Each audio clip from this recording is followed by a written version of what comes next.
I'm with Miguel Lovera, the president of SENAVE, which is the equivalent of the Food and Agriculture Service in the United States. Yes.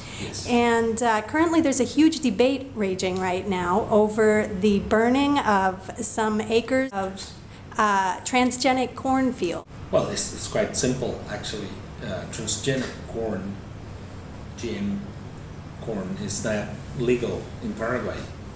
So I'm just implementing and enforcing the legislation. Although there's a lot of opposition because there are huge economic interests behind all this illegal cultivation, illegal planting of corn, of any transgenic crop actually in Paraguay. The only legal GM crop at the moment are some varieties of GM soy. This is not a political action, this is just implementing the legislation. So in that sense, we are not involved into any debate. The only thing is that the prior administrators, presidents of SENAVE, were actually completely oblivious of this legislation. You've come under a tremendous amount of criticism for this decision.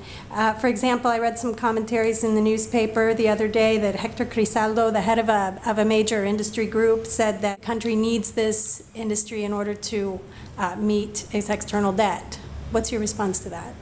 Well, which is actually nonsense, complete nonsense.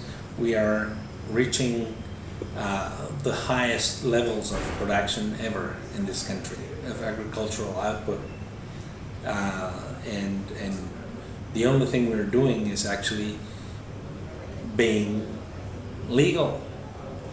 So if your productivity depends on illegality, then actually you got it wrong.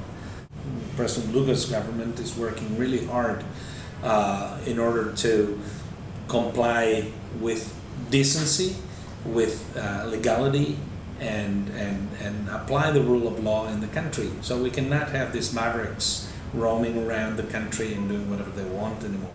We do have actually quite reasonable legislation and regulations, and we should just apply them. At the moment, the level of compliance would reach about 50% of these regulations. When we started, we estimate that we might have been at around 10 or 15%. And just because of the pedagogic effect of applying the law, a lot of those regulations are being respected and complied with by producers. This will only increase our competitivity in terms of international trade, in terms of being considered as a serious place to do business. We are eradicating corruption. We are working towards that. We have an internal affairs unit at my institution at the moment. So we're serious about it. So what we're doing in the field, we're also reproducing inside the organization. The main impediment we have at the moment is nostalgia. Some people, especially like Cristaldo, he represents a group of pseudo entrepreneurs that are basically a privileged caste in the country, and they, of course, they are fighting not to lose those privileges that are highly unjust and unfair for the rest of the population. If you in any moderately civilized country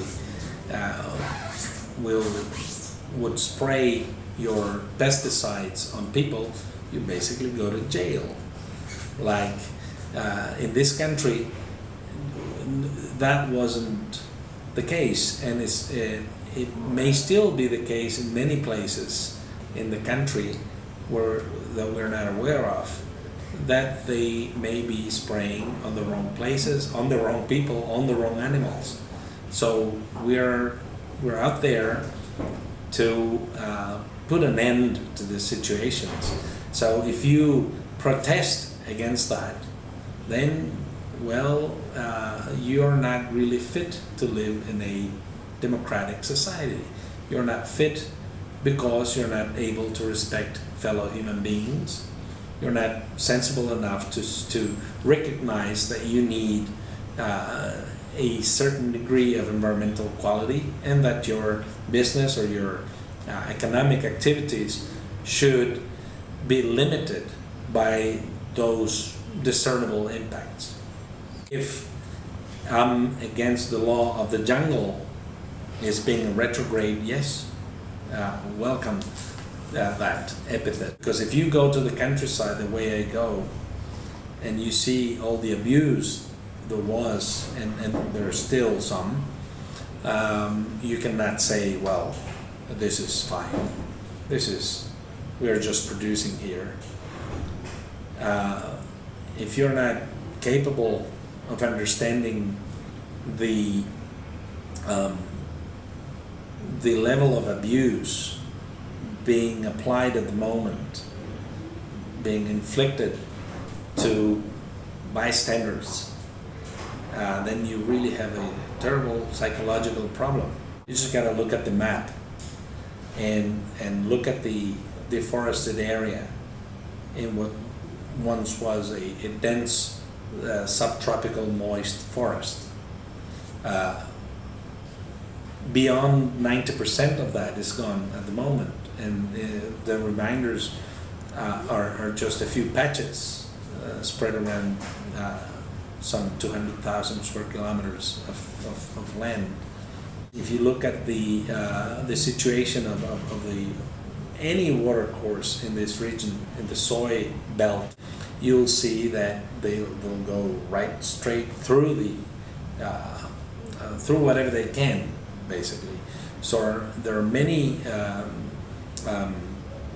sources of water that have been plowed over, all the streams and creeks that were leveled, and desiccation of this landscape is just drastic. Deforestation goes right to the banks of the rivers. Aerial spraying goes completely throughout the landscape, on rivers, over lakes, etc., etc.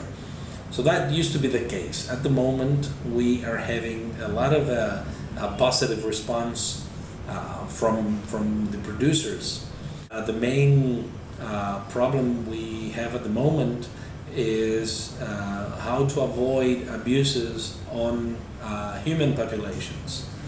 The producers, the real ones, they are saying, well, we are not going to do it. If we've done it in the past, that's not going to happen again. That's the response we're getting from real producers, not from these clan leaders and syndicate leaders that are my critics at the moment. The guys that are burning their necks out there and plowing the land and sowing the seeds, they want to do the best job they can. So we're going to help them. We're open to dialogue, discussions, debate, because that's the only way of solving the inconveniences, small or big, large or huge, we have at the moment, and they are really cooperating. So I think I predict that we're going to have a much better countryside in a few more months.